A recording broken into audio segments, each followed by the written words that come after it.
Snuff bows of the clown on the set of a porn shoot, but he stays in character.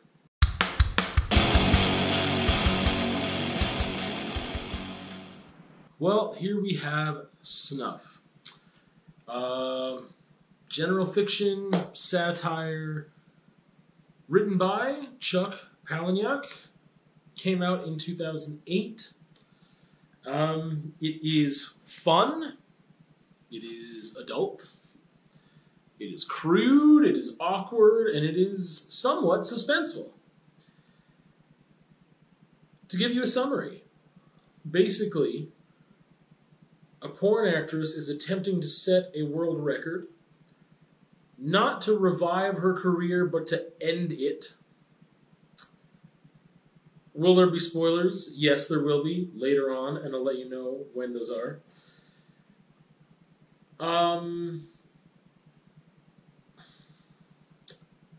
There's a little bit of mystery. I was going to say mysteriousness. Perspectives and plot lines kind of blur a little bit.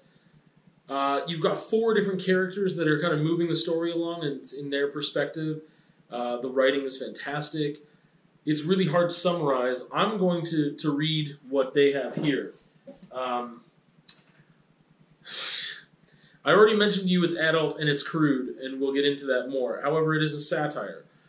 600 dudes, 1 porn queen, a world record for the ages, a must-have movie for every discerning collector of things erotic. Didn't one of us on purpose set out to make a Snuff movie? And that is just from the pages of the movie. Now, I'll read you what they kind of have in the leaf here. From the master of literary mayhem and provocation, a full-frontal XXX novel that goes where no American work of fiction has gone before.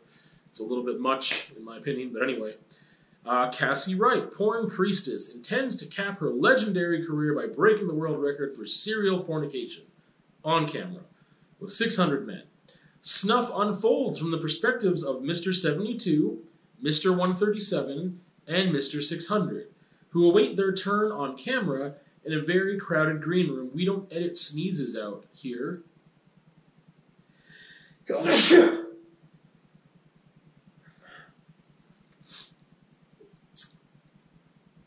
This wild, lethally funny, and thoroughly researched novel brings the huge yet under-acknowledged presence of pornography in contemporary life into the realm of literary fiction at last. Who else but Chuck Palahniuk would dare do such a thing? Who else could do it so well, so unflinchingly, and with such an incendiary, you might say, climax? Yeah.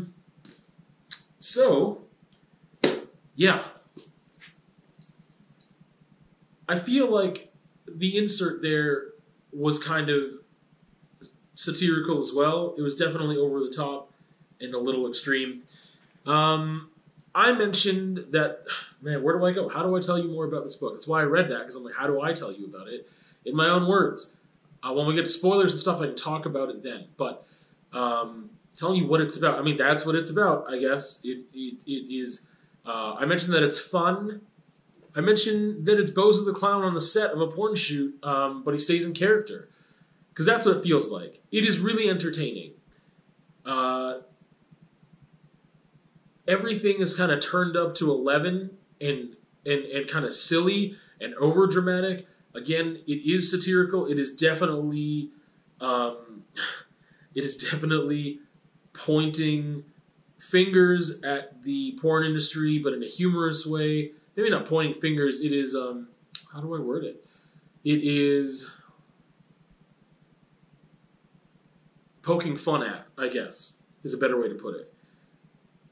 It is adult content. However, there isn't really, like, descriptions of, like, sexual acts and whatever. Like, that's not what it is.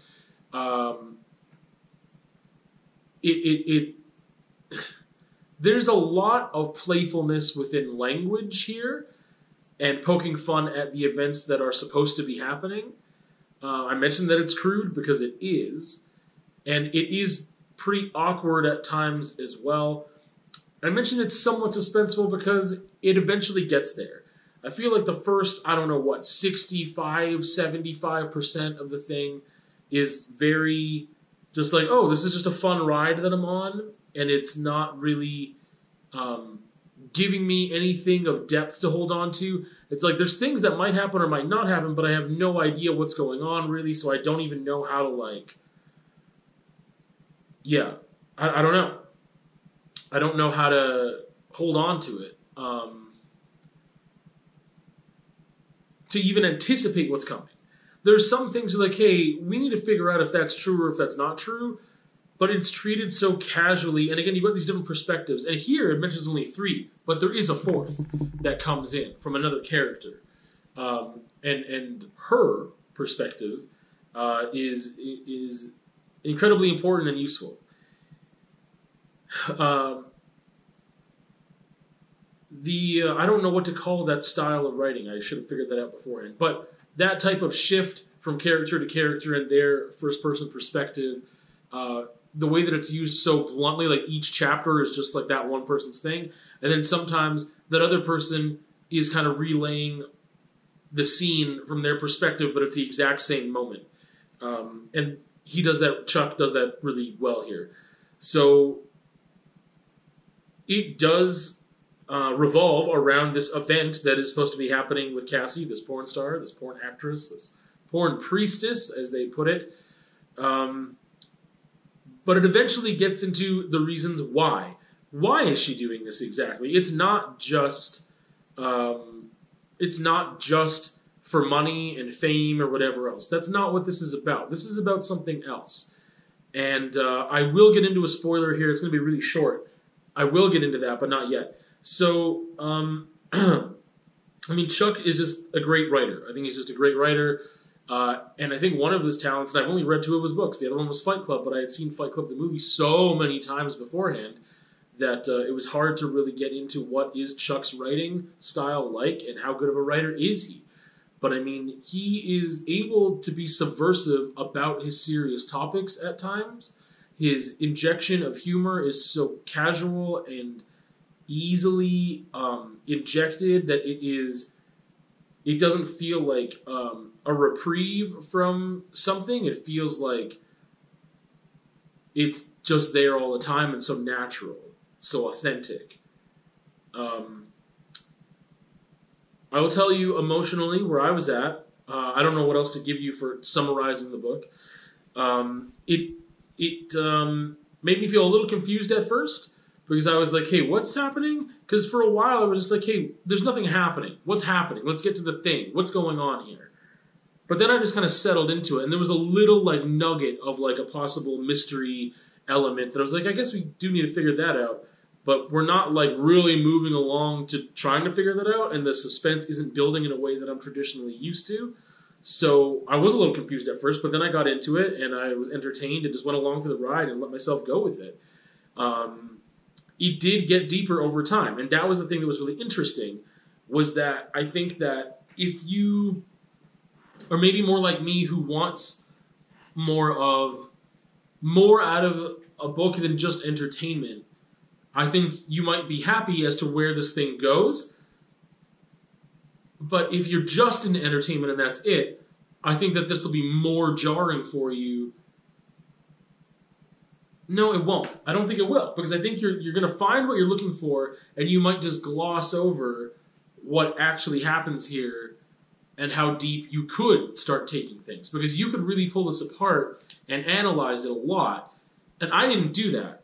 I did like naturally there were some things coming and going and I was analyzing stuff. But yeah, I didn't like really pick it apart and just like, hey, I gotta really like get down to this and see what it's all about and what. No, I kind of along the way was like, oh wow, like okay, but I didn't try to get crazy academic with it and try to insert a bunch of meaning where there maybe is none, right?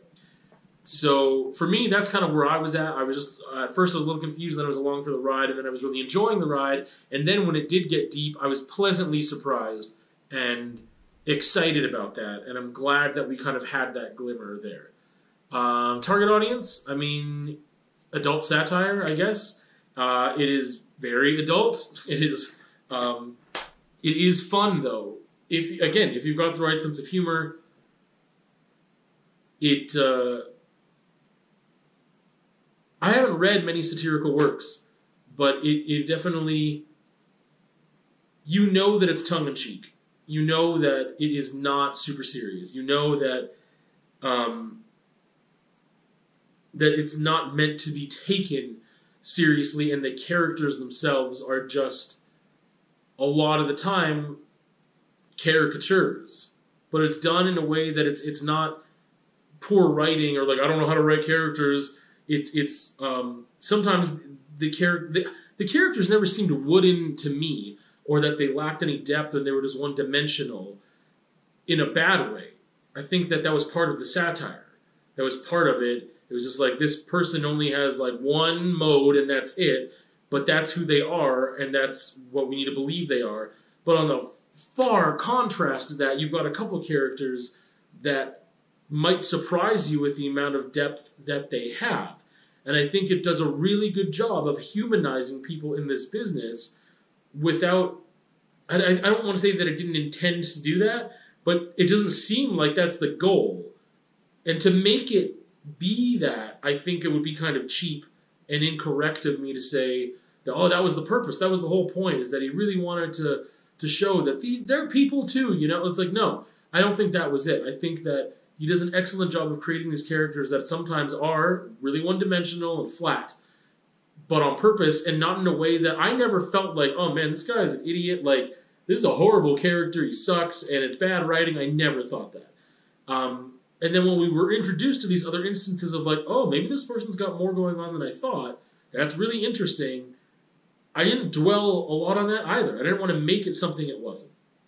So, importance, I don't know if I would call it important, because I don't think it was on a mission to create this, oh, you know what, porn stars have feelings too, they're people. Like, that's not, I don't think, what its mission was. And I think that it is unique. I think that it was risky. I think that it paid off. I think that it was cool. Where is it on my shelf? I would say it's like mid-high. I kind of have like, you're either top shelf to off the shelf. Off the shelf is like, I gave that book away, I sold it, I threw it out, I can't even keep that, like the physicalness of the book is gone, like literally, or if it's a DVD or whatever, it's off the shelf, like I can't even keep it, it's horrendous, it serves no function, no purpose at all. Low, mid, high, and top. So there's like 5 categories, and then in between them, it's like, well, this is like mid-high to me. It's not high on my shelf. I don't think it was like the most amazing, it wasn't great, it was pretty good. There's certain types of people that I would suggest that they would read it and that they would have a good time reading it, but it's not super reflective, and I think that's a huge criteria for me when rating things. Or it's incredibly so entertaining, or whatever it's set out to do, that it does that really, really, really well. I think this does what it set out to do well, for sure. However, I'm not Chuck. I don't know what he was setting out to do with this. That's why it's like mid-high. I think that I wouldn't call it an important piece of literature or fiction, but it is good, and it is entertaining, and it is a unique read that I don't think you're going to read anywhere else. I'm sure people have tried to emulate things like it, or that there were things beforehand that maybe touched on the subject in a similar way, but I do believe that I could say that this is Chuck. This is his writing. It's his voice. It is original, and it's got his style all over it, from what I know of him and what I've read. And yeah, it's mid-high on my shelf. I'm going to get into spoilers for just a quick, hot second here. So, prepare yourself for the spoiler, which doesn't come in until page 184 of my edition, is 197 pages. So, this is our female character that I mentioned here. It's told in 3 different perspectives, and then this one being the 4th. Because they don't mention Sheila here. They just mention Mr. 72, Mr. 137, Mr. 600. What do you do when your entire identity is destroyed in an instant? How do you cope when your whole life story turns out to be wrong? that is such a human thing, such a relatable thing. This whole book is just absurd with things that the majority of people will never experience, nor want to. But there are a couple different themes in here that definitely, and again, this is external processing at work. I feel like sometimes the best stuff that I could have given before the spoilers happen after the spoilers, because as I'm talking about it, these things come out, but they don't come out until I get into spoilers. Those two sentences give this thing so much depth, because it just like, if you didn't see the little inklings before of thought-provoking stuff, or things that could be reflective, or the humanness, or the depth of characters, or really the situations that could provide for like, oh yeah, it's kind of messed up. Like, I wonder, let me think about that. I wonder where that could go. If you weren't there already, it forces you to be there now. And it's just so bare, whereas everything else is kind of hidden. But there's so many other instances that provide an opportunity to reflect on characters and really think about, why is this thing happening? That's kind of messed up, or whatever. And they're not huge epiphanies and crazy reflective moments, but so much of it is so absurd, we don't see them as human moments, and especially because a lot of the characters seem so one-dimensional, and that they lack any depth or variance or nuance, that when this makes us reflect on almost everything else, I think. To be like, whoa, things got serious, and that is such... It asks you that question, and then it's like, yeah, what do you do? What if my whole life was... You know what I mean? Like, it is really... It just really packs that punch and forces you to sit with that. And then it kind of brings it home in the similar style that it was before, which is very humorous and satirical and light and just absurd. I should have used absurd as an adjective earlier. But that is Snuff.